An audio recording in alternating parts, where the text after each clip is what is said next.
and I have talked about this quarterback. Others have talked about this quarterback. I said he's a long shot to win the Heisman. I don't think that's going to happen. But could he go number one when Roger Goodell steps to the microphone in late April here in Las Vegas? I think he can. And get yourself a plus 750 ticket on Malik Willis, the quarterback out of Liberty. He's got an opportunity on a national stage on the road at Syracuse this weekend. 6.5-point favorites are the Liberty Flames. They put up numbers. Auburn transfer, so far this year, what's been impressive. Now, the level of competition is not high, but what I have been impressed about he has improved his completion percentage. Last year, 64% completion percentage over the season, 20 touchdowns, 6 picks. So far this year, 71% completion percentage, 7 touchdowns, no interceptions. The dude can run too. 4 touchdowns on the ground, 225 so far through the start of this season. And I think what stood out to me, last year against Coastal Carolina, they upset the Chanticleers. He rushes for 4 touchdowns in this game. And Shaun, you know how this football is evolving. 6'1", 220. You look at the quarterbacks that are thought to be in that number one pick stratosphere. Spencer Rattler.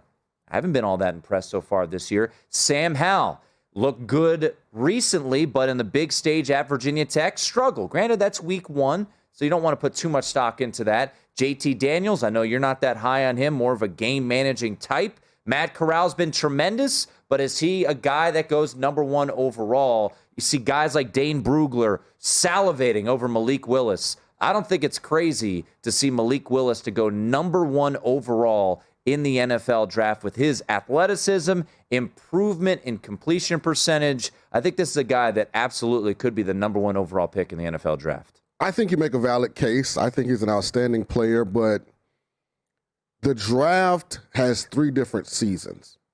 It has the season leading up to the start of college football. Yep. Up until the first snap of the college football season, Spencer Rattler was a no questions asked number 1 pick in the draft. Which was kind of crazy, right? And then all of a sudden they started playing. At the same time, DJ didn't look good at Clemson.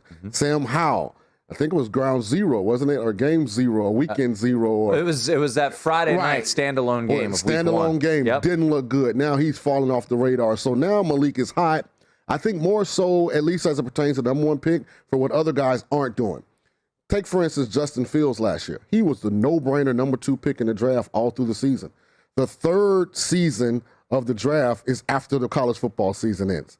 And that's when people came up with reasons for Fields to drop. It happens to guys all the time. I think Malik is going to be one of those guys, no matter how much momentum he gains during the season, he's going to drop after the season simply because of quality of competition. Well, I would say that's not something that he can make any adjustment to. But Zach Wilson didn't drop because of the quality of competition.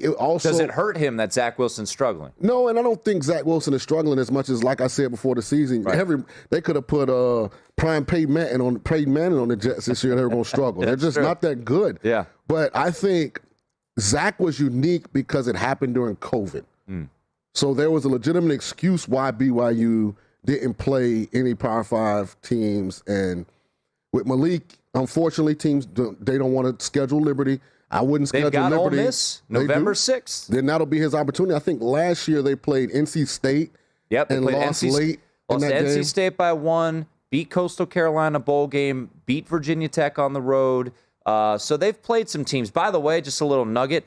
Hugh Freeze, as the head coach of Liberty, 17-7 against the spread. They have covered now 11 straight games. He knows about the spread. -6 this weekend or this Friday night against Syracuse.